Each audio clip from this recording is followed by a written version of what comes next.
Alrighty, it is 6:01, so we'll go ahead and we'll jump into it. So first and foremost, welcome everyone to the Texas Prescribed Fire webinar series.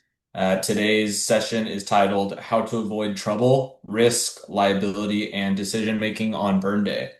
So what we're going to do on this webinar in this session is we're going to kind of dig into everything from, key pre-burn checks, identifying red flags in weather and fuel conditions, evaluating crew readiness, and then most importantly, making sound conservative decisions. If things start to drift from from your plan, and then we can also touch on some documentation or liability concepts that are going to be critical for protecting you and your property and your organization. Just to introduce myself, my name is David Brook. I'm the Prescribed Fire Coordinator with the Texas A&M AgriLife Extension Service. I'm really excited for this evening. We have a great guest speaker lined up, and this is our second of a webinar series that we're going to be rolling out. There's probably one or two a month from here until September, and we're really trying to just put out a ton of education and get different guest speakers to touch on different topics. And then our team with AgriLife, we're a grant funded team. So in that little flyer you see on your screen there, we do have that funding statement at the bottom. And what we'll do is after the webinar, I'm going to follow up with an email, and it'll have a link to a survey. And we would really appreciate y'all's feedback, talking about what we did right or what we did wrong, and then just gathering a little bit more information on the type of audience we're touching on. It's completely anonymous, and it is completely voluntary, but it does go a long way towards helping us. But with that, I'd like to go ahead and introduce our guest speaker. Our guest speaker tonight is Weldon Dent with the Texas A&M Forest Service. Weldon has been with the agency since 2017, and he began as a wildland urban interface specialist. And over the past 6 years, he served as a program specialist supporting prescribed fire grants and internal hazardous fuel reduction efforts across the state. And then recently, in March of this year, Weldon stepped into his current role as the Wildfire Risk Reduction Program Coordinator. So in this role, he coordinates agency-led wildfire risk reduction projects and is leading the rollout of the Texas Prescribed Burn Manager Insurance Program. This program represents a pretty major step forward in supporting prescribed fire practitioners across Texas, and we're really excited to have him here today to share his insights with us and give his presentation. And then last thing is, so after Weldon presents and goes over his piece, we will open it up to a Q&A. So please, as he's presenting, if you have any questions, just keep them in mind, write them down, and then at the end, once we open it up, feel free to put them in the chat, and we're going to just go down them one by one and really try and make sure we have everybody's questions answered. So without further ado, I'm going to stop sharing my screen, and Weldon, I'm going to turn it over to you.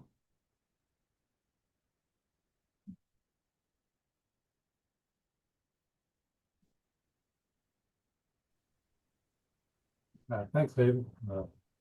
Bear with me just a second. All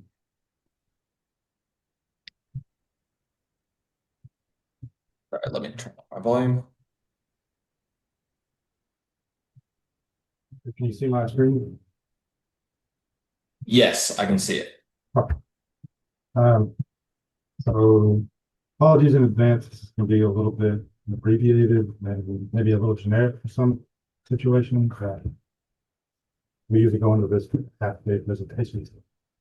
So here we go. Let me get my computer working. Prescribed fire liability and risk. Well, first off, I just want to say that I'm not a lawyer. Please don't take this as legal advice.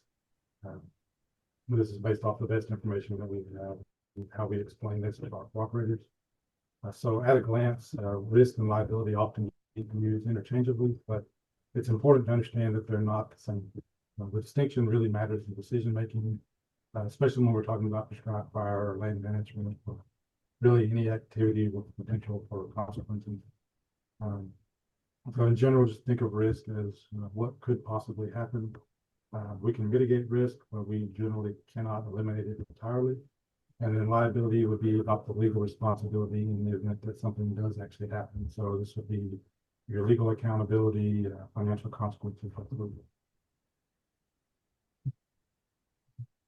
Um, so liability and prescribed fire, kind of boil it down to when a landowner or someone on their behalf lights a burn, they both become liable for the damages of the fire if they're not a prescribed burn man or TDA certified prescribed burn manager.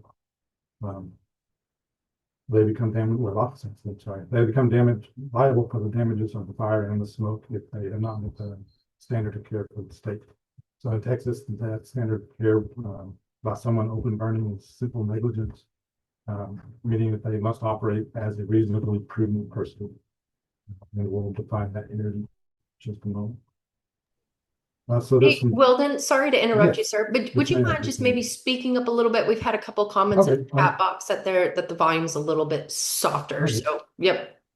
Okay, I'm sorry. I do speak kind of quietly. I was trying to use some headphones to You're all right, man. me, It's just you and the computer, so scream it from the rooftops. yeah. Let me take out my headphones real quick and see if that helps. Okay, thank you. We can do an audio check too if that'll help.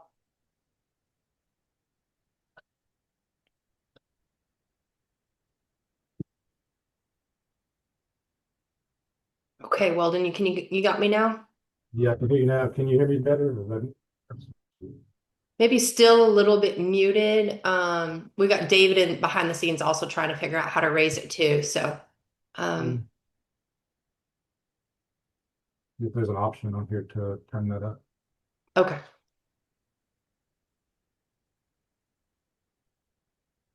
Yep. Ashley's asking check the mic setting if using headphones or a computer.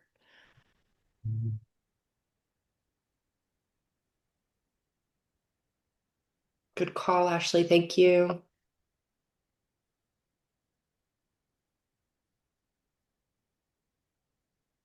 Okay, I just adjusted a bar. Can everyone hear me any better than originally or Yep, you sound very clear. Yep. Let's see how Weldon. okay.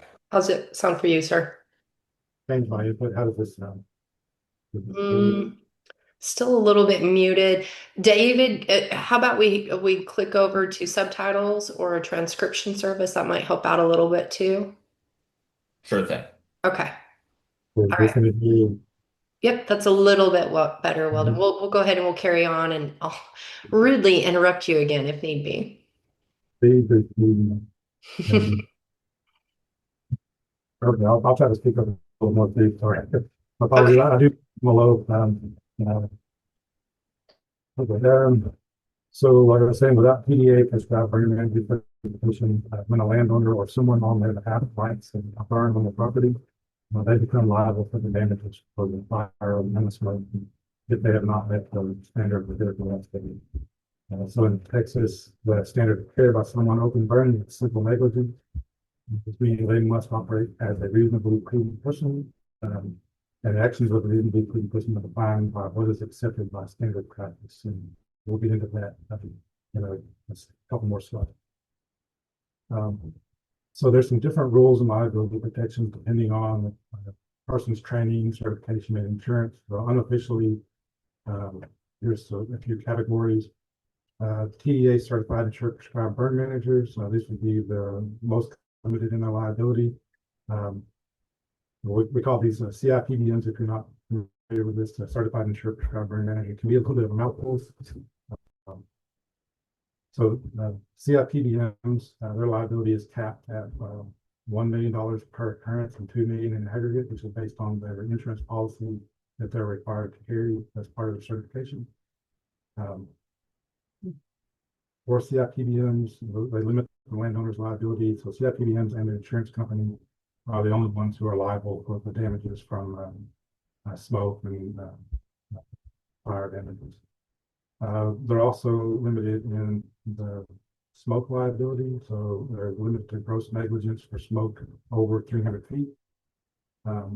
Non-certified individuals that meet the training and experience and have insurance but don't have the TDA certification, they have limited liability and it's capped on their insurance policy at 1 million per occurrence and 2 million in aggregate. If you don't have any training, but you're using a prescribed burn plan that you have signed by the landowner and or the burn boss, if they're not the same person, they do have unlimited liability based off simple negligence. But if the landowner is not the burn boss and they have a contract with the burn boss that the burn boss accepts liability, then the landowner could have some limited liability. Your other participants or volunteers in the burn would not be liable. If you're just a member of the general public conducting a burn with no training or experience and no burn plan, then your liability is unlimited through simple negligence. And then that also extends to anyone involved in the fire. So some ways you can reduce your liability. So if you're a landowner, one of the best ways is to have the burn conducted by a CIPDM. That way that will eliminate your liability and place that on the CIPDM and their insurance. If you're not a CIPDM, so we talked a little bit earlier about standards of a reasonable, prudent person. So these would be, you would need to develop and follow your PDA style prescribed burn plan. You want to have, as the landowner, you want to have the landowner and the burn boss sign the burn plan. You'd have ideally you would have a contract with the burn boss to limit the landowner's liability.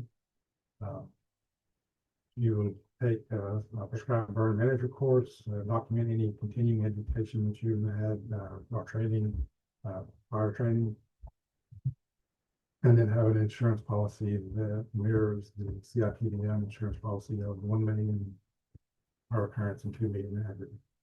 These are things that all CIPDMs are required to do. And just know that you can't really, unless you hire the burn, you're not going to really reduce your liability, but you're going to minimize your exposure to that liability. Some risk management factors. There. Managing risk in wildfire. So some of the top factors that would increase your risk would be burning in marginal weather, not having a great smoke management plan, or not accounting for factors that may influence your smoke management, not having a burn plan at all, or having an inadequate crew to complete the burn, or insufficient equipment. So one of the biggest things you can do to reduce your risk is watch out for the weather. Pay attention to any red flags in weather. So like wind speeds, wind direction, wind shifts. They can all affect your fire behavior. They can affect the smoke. If your winds are too low, that can cause the smoke to kind of settle in one place for an extended period of time. High winds can help with smoke dispersal, but to a point they can also increase the risk for escape fire. And we'll watch out for wind shifts. Wind shifts can greatly increase your chances for an escape fire. They can also increase your smoke issues. They can blow smoke in directions that you don't intend. If the wind decreases suddenly, that can cause the smoke to settle in on a highway or road and increase your exposure to traffic accidents. You also want to watch out for any kind of atmospheric or temperature inversions. These weather inversions can cause the smoke to settle down in low areas. They can also lead to unpredictable fire behavior. Frontal passages are one of the biggest factors we look at for unexpected extreme fire behavior. And you want to pay really close attention to what the predicted temperatures and relative humidity conditions are. If you have an atmospheric temperature inversion, an increase in relative humidity, decrease in wind, that can create a condition known as super fog. These are especially prevalent in nighttime temperature inversions. It'll allow the smoke to stay close to the ground and mix with the humidity and make it very difficult to see. They can often cause pretty catastrophic traffic accidents. Hey, Weldon, sorry to interrupt. We are still getting some mention that audio is a little tough to hear. If you're able to just even speak up as loud as is reasonable, and maybe slow it down or enunciate a little bit more, that might give us a little bit of help. Okay. Sorry to interrupt. Well, then, are you also using a docking station or anything like that? Yes, but it's Is it maybe, pulling from your closed laptop, your speaker? yeah, let me open this up and see if that helps. Let's see if that helps. Yeah. Thank you all for your patience. We're sorting through this. If not, we will definitely get a transcription service going of the notes and things. Does that help at all?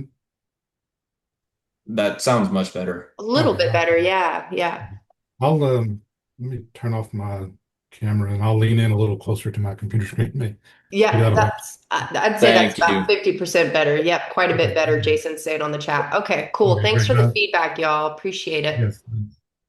Um, so managing your smoke, you want to consider out where your smoke's going to go, what direction, what's downwind or predicted downwind.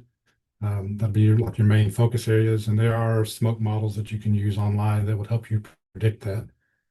You want to factor in the location and distance to any kind of sensitive receptors, any roads, housing developments, towns, that sort of thing.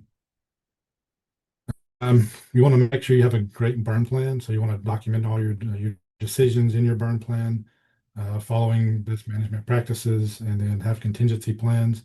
And then remember that any burn plan is only good if you follow it. Um, so some things you can include in your burn plan. So at a minimum, like for a TDA style burn plan, you would want to include the purpose of the burn, your location and description of the area that you're burning, the personnel that will be required for managing the fire, type and amount of vegetation to be burned, the area or acreage that you're trying to burn, what is your fire prescription, your firing techniques. You want to also include smoke management components in this. And you want to have a safety and contingency plan that addresses any escape fires or smoke management, um, and the criteria that the certified insured prescribed burn manager will use for making a burn, no burn decision. So like go, no go checklists. On the day of the burn, yeah, make sure you utilize your checklist, utilize your burn plan, double check the weather, make sure that it's matching what it's forecasted, make sure that the forecast is within your prescription. Um, you also want to look at your weather forecasts if they're at the extreme ends of your prescription. Maybe they're still in prescription, but they're at the extreme ends. Check other factors that might exacerbate that. So if the wind did change or the weather changed and it got outside the prescription, that you could identify that and call the burn off if you need to, or adjust your tactics if needed. You also want to confirm that everything in your burn plan with your crew and your equipment matches what your plan needs are. And again, if you're in doubt, don't burn. Safety is priority, so we want to account for our safety and safety of the neighboring community. While we're doing the burn, make sure we're staying within our prescription. So continuously monitor the weather, at least every hour. You want to adjust your tactics if you need to. Check your control lines and make sure that that your control lines are the best they can be, so that you're not going to have any kind of escaped fires. If you do have an escaped fire, there are some things you can do. So one is to act immediately based on the best information that you have and establish best management or best practices. Um, you want to try to document everything that you do and the reasons you do it, just in case to explain your actions later on if something does happen where you're called in to be held liable for the escape. You want to notify the appropriate agencies as soon as possible, and show that you made a reasonable effort and reasonable response to the escape fire. One of the more common types of escape fires will be spot fires. They usually start out as little small spots that get outside your control lines. These are fairly common. Controlling these doesn't usually require declaring an emergency situation if you can control it on site with your resources that you have available. Stepping up from that, we would have like a slop over where the fire is burned across your control line. And um, if you do have a slop over, these are generally a little bit larger than a spot fire. A spot fire can lead into a slop over too, just depending on the size of it. Um, and so in the event that you do have an escape fire, you want to stop all your firing ignitions. It may not immediately constitute an emergency situation, so just monitor everything. Follow your pre-planning that you prepared in your burn plan for contingencies. Um, Again, first thing you want to do is stop all ignition operations and concentrate all your resources on this controlling the slop over. If you can control it before it reaches your predetermined trigger point in your burn plan, then you can avoid an emergency situation. Um, if it is controlled, just take a minute to regroup, reevaluate your burn conditions, make sure everything is still within the prescription. There's a reason that the slop over occurred, so try to figure out what that reason is and then mitigate that. If there's no way to safely continue operations, then stop operation and go into controlling the fire, controlling your burn, and we can complete the burn at a later date. Um, there's many reasons that you could have a spot fire or a slop over. Um, So some of these causes would be changing weather conditions. That's one of the more common ones. So like I said earlier, watch your forecast closely, continuously monitor all your weather conditions. You want to at least be checking your weather every hour. If you have a Kestrel or some type of little small handheld weather station, those can be really useful in monitoring your weather and just confirming what the forecasts are saying. Um, You also want to patrol your lines, make sure there's no jackpots of fuel along the line. So these would be like an abundance of burnable fuels, like brush piles or dense areas of vegetation that are right next to your line. And then make sure your fire lines are clear of debris. Sometimes you can get some limbs or leaves that can fall across your line, and it can carry the fire from the inside to the outside of your line. If you do have an emergency, like I said, you want to, if you're not able to control your spot fire and the fire has reached your predetermined trigger points, you should declare that you have an emergency situation on your fire. By doing this, you're now saying that you have declared this prescribed fire to be a wildfire. So be sure to just stay calm, fall back on your plan, let everyone on the fire know that you're declaring this to be a wildfire. And then in your plan, your contingency plan should have predetermined trigger points. So once the fire reaches those trigger points, you may want to consider pulling your resources off the line and just getting them to a safe location. Um, Again, once emergency crews arrive, if you haven't already pulled them off the line, go ahead and do so at that point. The next thing you want to do is notify emergency services. So you want to call 911 as soon as you realize that you're unable to control the fire, the escape fire. Any delay in this can allow the fire to grow larger and complicate the issue. Whenever you do call 911, there's some information that they're going to want to know. The first one is directions to your location on the fire. They're going to, where can they send the emergency services to tie in with you and get the information that they need to start trying to control the fire. Another thing that's not on here, but as a former 911 operator, give them your phone number where they can reach you at. So if you lose contact with them, they can call you back. You want to give them some fire information. So estimate the size of the fire, what kind of fuels are burning, what are the weather conditions that you're currently seeing on the fire, any kind of infrastructure or hazards that may be in the path of the fire that they can look out for. Your burn plan should have all these identified prior to the burn, so that would help them out and helps them size up the fire before they take action on it. And then lastly, you want to go and notify the neighbors. So you can send one member of your crew out to notify any neighboring communities or property owners of the danger. Just make them aware. So if they have anything they need to evacuate or If they have livestock, they need to try to get out of harm's way before the fire grows any larger. Now would be the time to do that. And just remember that the number one goal for all this is safety. So if your prescribed fire does escape, just make sure to keep everyone on your crew safe and try to keep the public safe. Um, you want to try to keep everyone out of harm's way, and just remember that anything that the fire burns can be replaced except for you and your crew. So just stay calm, make sound decisions based on the best information that you have, and then start the response process early and the fire under control.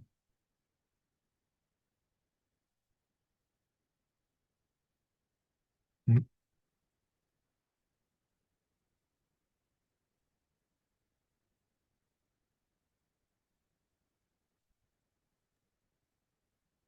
Awesome. Thank you, Owen. Here, let me go ahead and take back over. So one moment, I'm gonna hop over here. Alrighty.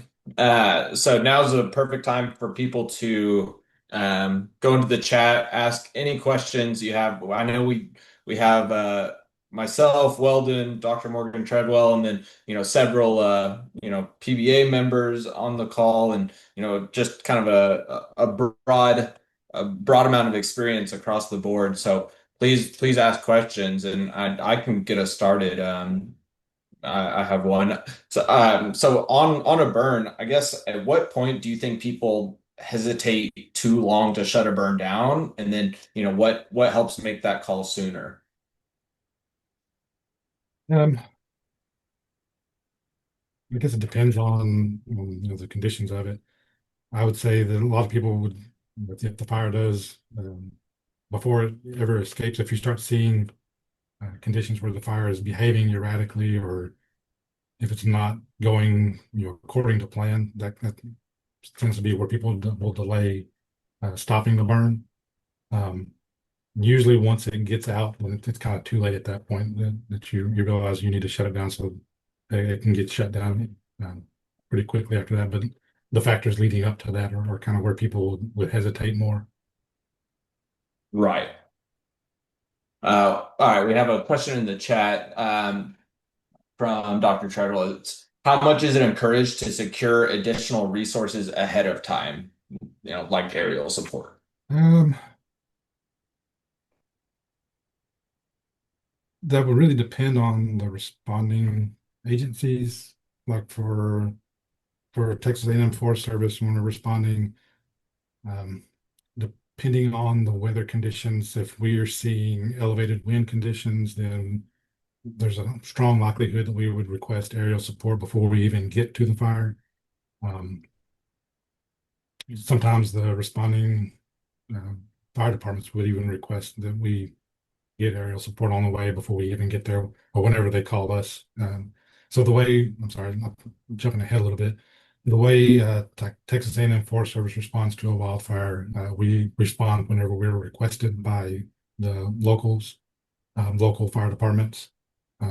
Once the fire exceeds their capacity to control it, then they'll request state assistance in the form of TFS, or um, we have TIFMAS crews, Texas Interstate Fire Mutual Aid System, which these are other paid fire departments that come out and kind of work alongside TFS, usually in the form of like fire engines.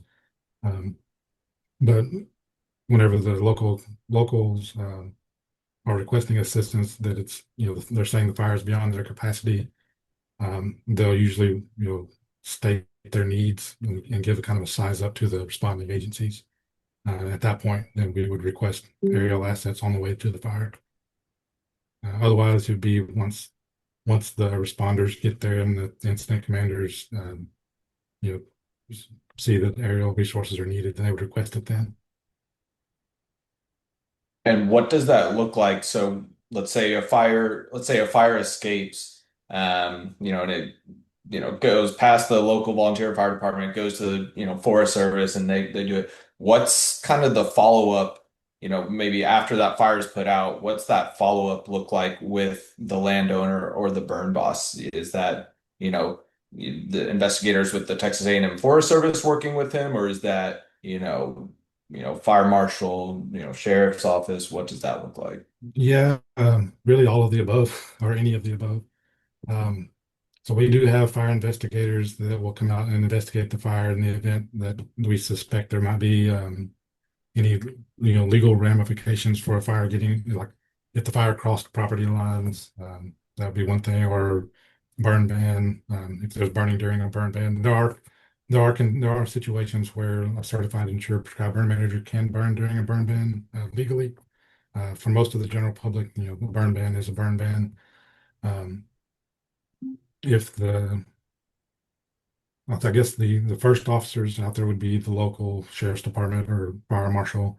Um, if they determine that they would like further investigation, they can request Texas A&M Forest Service investigator, or if our responding personnel deem that they would like more investigation, then they can request one of our investigators out there.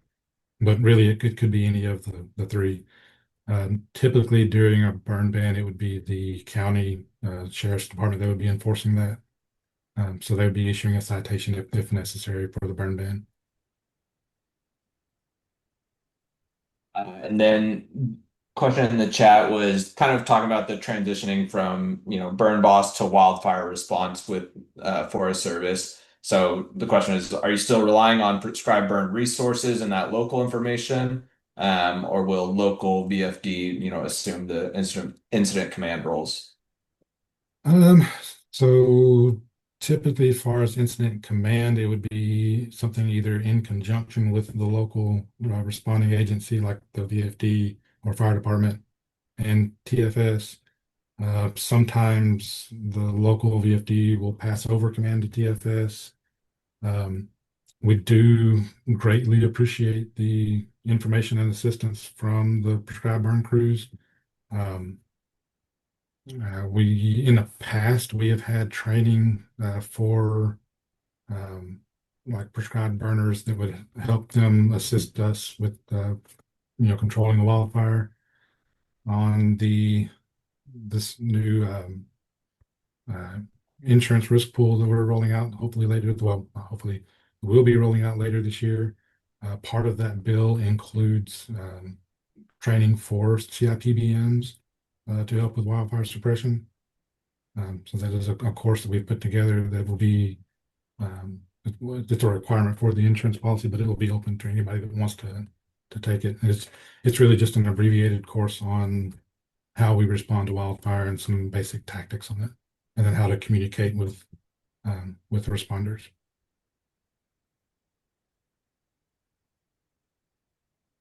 See a comment about unified command.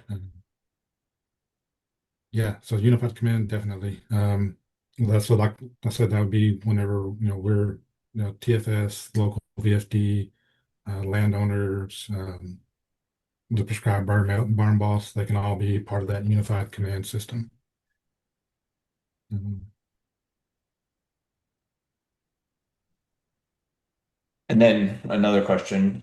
This one's just me. I'm just thinking, on an escape, prescribed fire, for whatever reason, and it escapes and causes problems in that county. How have you, I guess, seen, local officials, whether it's fire marshal or county commissioner, how have you seen kind of them either, personally or be kind of pressured or forced into, maybe more quickly slapping on burn bans, when conditions are dry, if, or how can, one escape really, you know, kind of change their policies or the way they, view prescribed fire.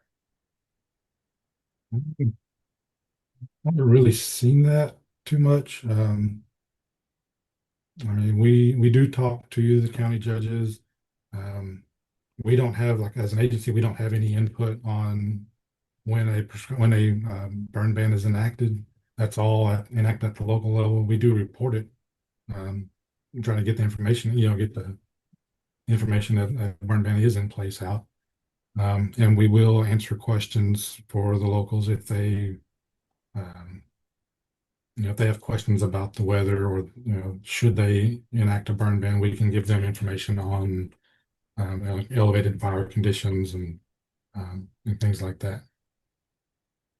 Does that answer kind of what you're asking? I'm sorry. Yeah, yeah. I mean, definitely. All right. Another question in the chat. Tell us more about the state accepted insurance for CIPVMs. Okay, so there's really there's a lot what we're trying to get ironed out on this. Right now, I guess the biggest news is our planned rollout date will be in September of this year. Um, the program is it's a self-insurance risk pool for prescribed certified and insured prescribed burn managers. This was enacted last year. We've been working on getting all of the funding and then getting the program up and running. There's a lot behind the scenes to setting up an insurance program, I'm learning. So we appreciate everyone's patience as we get this program rolled out. But the general summary of it is it's going to be for individuals, certified, insured, prescribed burn managers. There's a training component that's required of it, which is it's about an hour-long training that we offer. We're doing this in conjunction with TEACS, what's on their training system. The insurance policy will be for the $1 million per occurrence, $2 million aggregate. Um, it will cover smoke insurance. Um, we don't have any premiums or pay scale yet on this. Currently, that's still being looked at by an actuary. And then once we get all that information, get everything set up, we've got a lot of the application process, the training, all that set up behind the scenes. Really, I guess the biggest thing we're waiting on right now is getting that actuarial report to get it one step further to getting it rolled out in September. Question Um, about the insurances. Would it be helpful if you're part of the VFD as well? that's really not one of our criteria on the application. It's open to CIPBMs or prospective CIPBMs. So the original language of it stated certified insured prescribed burn manager, and we've been working with the prescribed burn board on ironing out the language on that so that it's kind of like a chicken and egg thing. The wording in the bill states that they must be a certified insured prescribed burn manager to get the insurance, but we want to try to open this up for new CIPBMs. So we've been working with the prescribed burn board on and TDA to issue a contingent CIPBM certification um, that would allow them to get their insurance. If that wouldn't be like I guess like they can't become a CIPBM until they get the insurance, and they couldn't get the insurance until they could become a CIPBM. So we're working that out so that to make that possible, so that new CIPBMs can get the insurance, and then once they show that they have the insurance to the burn board, they can get their full certification then. Launch And date is, would I'm sorry. oh no, you got it. You're keeping Sorry. an eye on the chat. Go Launch for it. dates is tentatively September 1st is when we're looking at launching this and starting to take um, uh, applications.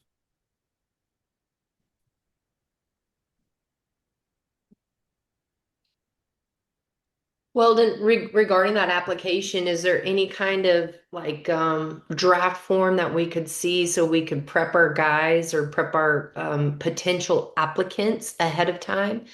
How in depth are we looking, considering how in depth our Texas Department of Agriculture prescribed burn board application process already is? Um, I don't have a draft ready or available yet.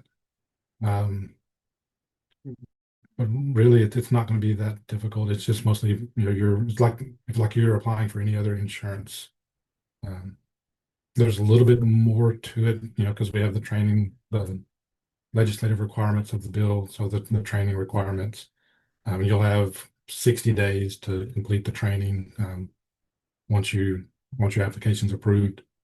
Um, Other than that, it's really just very similar to any kind of other insurance application. Very good. And while I'm on the call with you, Weldon, too, I want to address Charles' question too about referring to training wise if burn boss or crew is part of VFD. So for our CIPBMs, you do receive continuing fire training Mhm. credits for every wildfire response that you have. So Oh, if you are a CIPBM and you respond to a wildfire as part of Unified Command, as part of that mutual aid system, you can seek out those continuing fire training credits. So really, when we look at the big picture of it all, it's all about the fire culture, local resources, local fire knowledge, assisting one another in any capacity, shape, or form. So, Charles, I don't know if that answers your question, but hopefully that gives you some more additional information.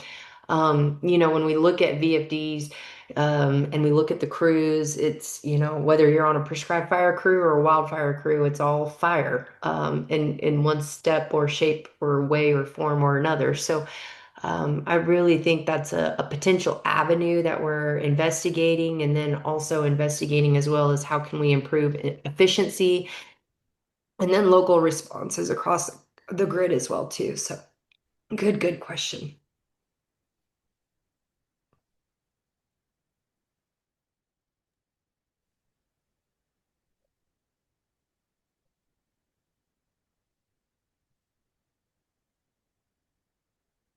Another question just came in and said, how does one document or track and earn the fire continuing education for fire responses? Yeah, uh, good. yeah, Good. I'm gonna have to defer I to got Dr. you, Taylor on Weldon. that one. Great. I got you, brother. Don't worry about it. Yeah, so what you're going to do is you're going to fill out a Texas Department of Agriculture form. These forms are available at texasagriculture.gov.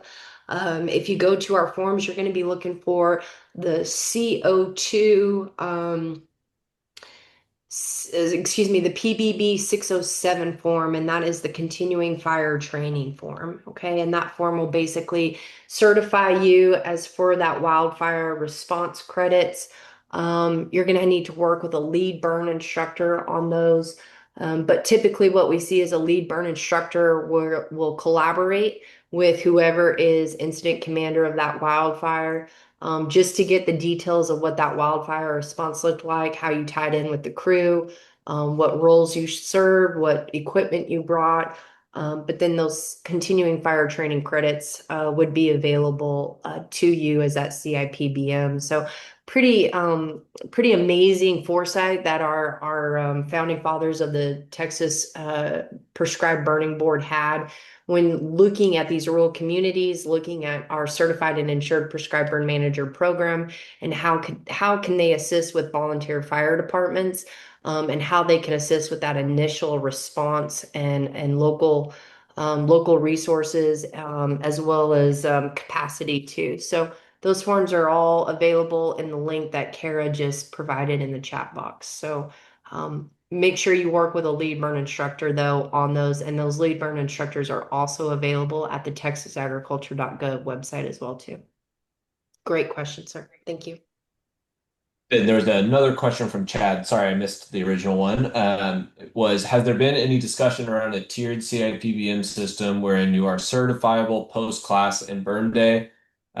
He's kind of just talking about how, I guess it's, if there's a tier where you take the class and that gets you one tier while you work on your requirement of, 30 burn days and, five as burn boss. And then I guess can be certified as you're working on the rest of the requirements.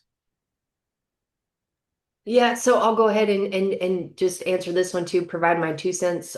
So we see this in a lot of times, a lot of different cases, especially considering the 3 years, 30 days, and 5 burns, just like you mentioned. So we will see sometimes applications contingency upon insurance verification, right? What came first, the chicken or the egg? Was it the license or the insurance? So our Texas Department of Ag Prescribed Burn Board will approve applications contingent upon insurance verification. And then a lot of times too, when we are trying to make these courses and the initial burn school available to folks, we understand that it's not always super difficult or super easy to knock out those required burns. So we encourage working with lead burn instructors. And that is one area where our online prescribed burn school has been opened up into, so you can take that initial curriculum requirement, knock out those 24 hours, and then you can get tied in with a lead burn instructor to go and work on those specific fire training areas where you need to document as being a burn boss trainee or wherever you may be at in that training certification and process. So um, we're trying to streamline that as much as possible, and that's why these conversations are continuing within prescribed burn associations, within our agencies, within Texas A&M Forest Service as they kind of write and basically promote and see how this new insurance state pool policy works for us. So at all costs, we're trying to really provide prescribed burning training opportunities for everyone, regardless of where they're at in that application schedule. So, for example, if you come to one of my prescribed burn schools, if you are working toward one of those 5 burns as burn boss, I will make sure that you are plugged in as burn boss trainee next to our lead burn instructor, and we're counting one of those fires as part of your application for a certified and insured prescribed burn manager. So all of our LBIs are going to be different, but for the most part, we are all working together, collaborating together to make sure that our applicants are getting the fires that they need for their experience and for their training. Awesome. Thank you. Let's see. Any other questions? I did have one. And this is just, from my perspective, working with landowners and, burn practitioners all the time. I guess I wonder, where do you feel like most liability issues actually come from? Is it from the planning? Is it from the execution on a burn, or is it from, the documentation? Ooh, that's a good question. I really don't have a great answer for that. Dr. Treadwell, do you have any input on this? Yeah, David, go ahead and repeat that question. I'm sorry, I was checking the chat box when you asked it. Oh, you're fine. Yeah, I was just talking about, where most liability issues actually come from, whether it's the planning of the burn, the execution of the burn, or the documentation. I know those kind of go hand in hand, the planning and the documentation, but Yeah, where liability issues really come from. yeah, I mean, I would say execution by far. I mean, there's so many vulnerabilities of where we're at. This is where being an advantage kicks in as a CIPBM. So if you are a certified and insured prescribed burn manager, I'm not going to say you're playing with a different kind of set of rules, but you are operating within a very forgiving atmosphere of what those rules look like. So TCEQ is going to have different rules for certified and insured prescribed burn managers. Obviously, Texas Department of Agriculture will have different rules as well. For example, burning during a county burn ban is one of them. And then also local county government code will have additional rules set aside too as well. And those are going to vary from county to county, but as far as due diligence, standards of care, plan for sure. Contingency planning, I cannot stress that enough. Execution of that burn, though, yeah, you're going to be pretty vulnerable. But at the end of the day, we live in a fire dominated state. So every single ecoregion evolved with frequent fire.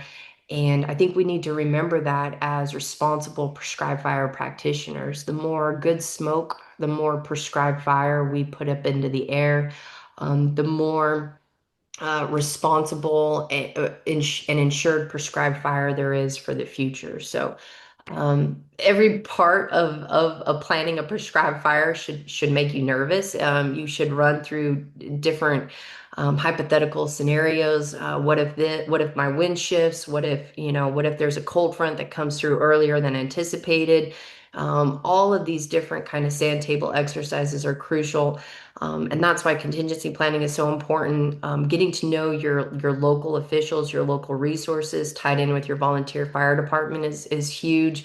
But then getting to know your regional fire coordinators as well too. So I think it just you've got to be prepared for everything. And your burn plan is what documents that due diligence and that standard of care leading up to the prescribed fire. So can never plan enough, and then you can never notify and communicate enough ahead of that prescribed fire as well too. So and being aware of all of those additional laws and regs, whether you are a CIPBM or whether you're just burning under the landowner set of statutes is that just absolutely key. And that's why these types of webinars and getting to know your laws and regs are just so important for it all.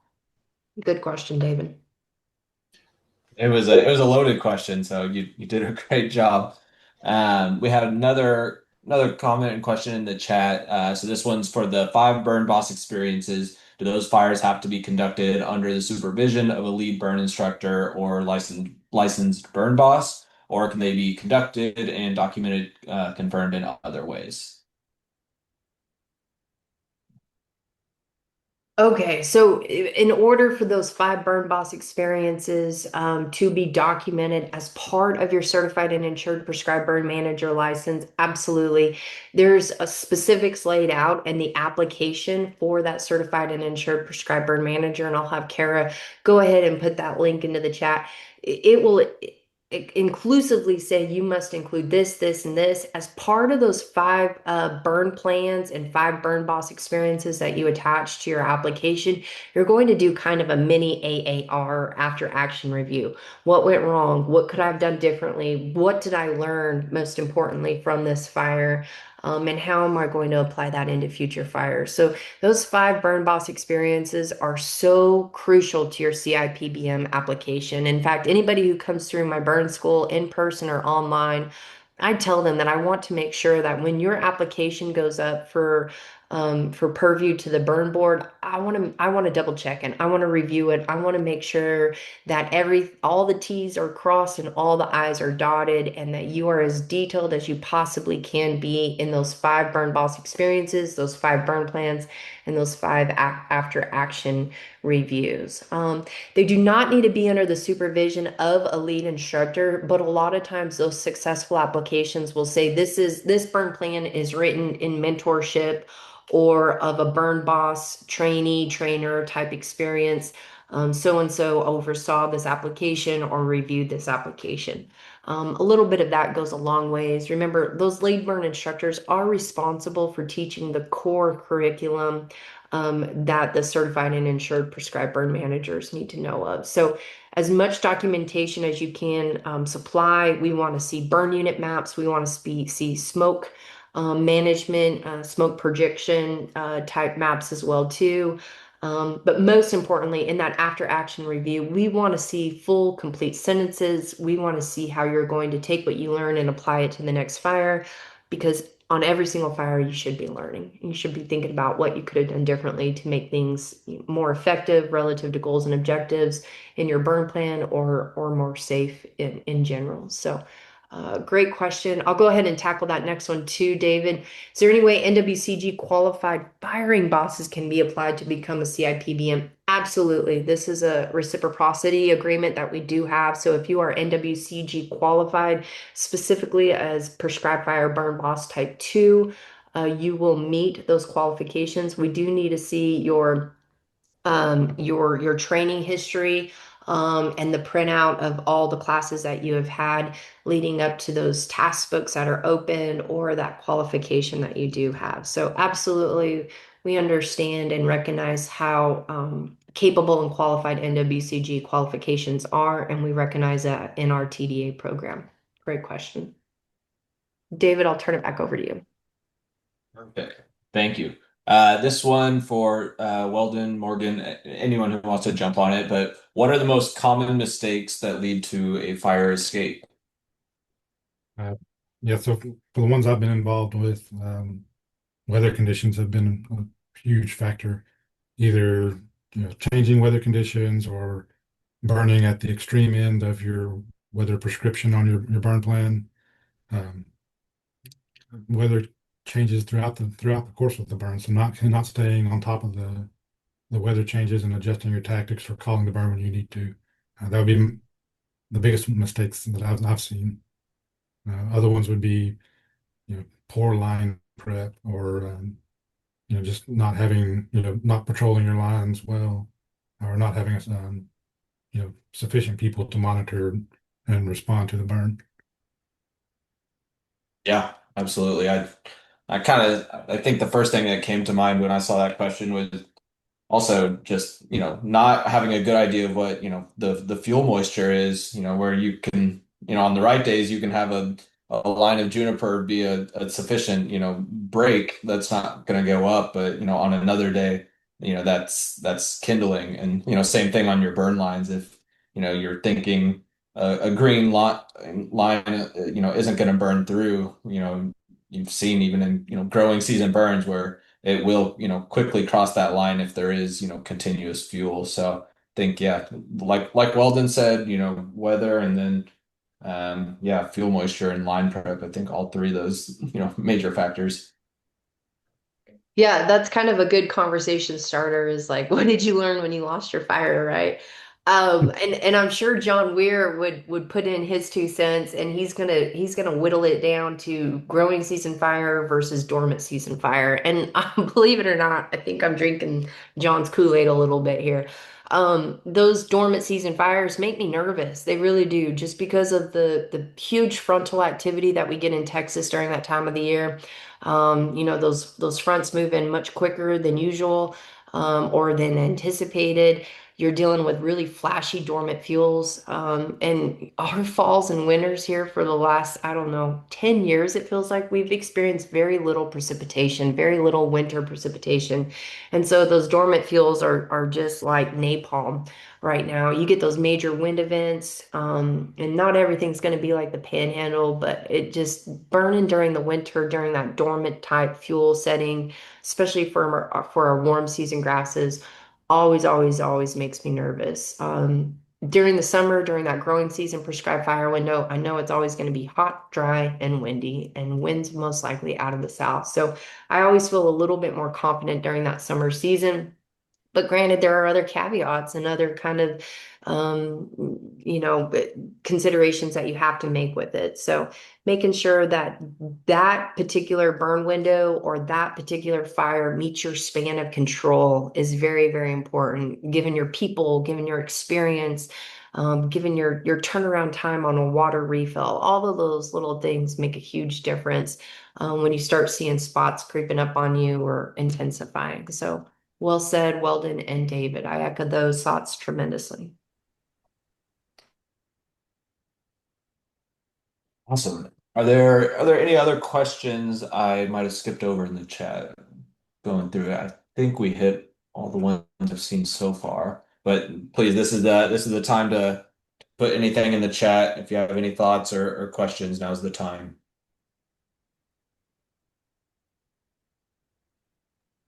Yeah, on that note, let's reiterate Mr. Tynes, chance favors only the prepared mind, and good planning can prevent many failures in execution of the plan. So well said from our Prescribed Burn Association president out of the Lower Rolling Plains chapter. Thanks for tuning in, Michael. Really appreciate it, sir.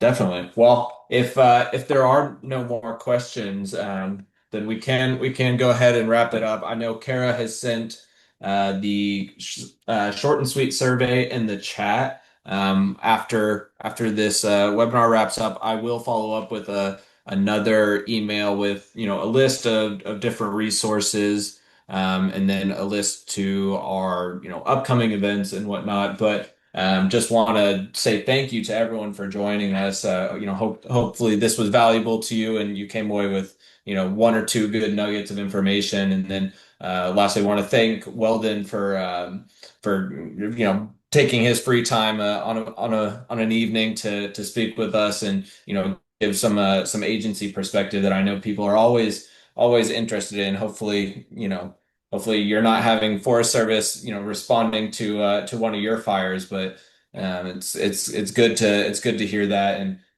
always good to get that perspective. Charles, I see your message. I will absolutely send you the email from the last one as well as the one wrapping up from today. But if there are no last questions, we can go ahead and wrap it up. And again, thank you to everyone for joining us.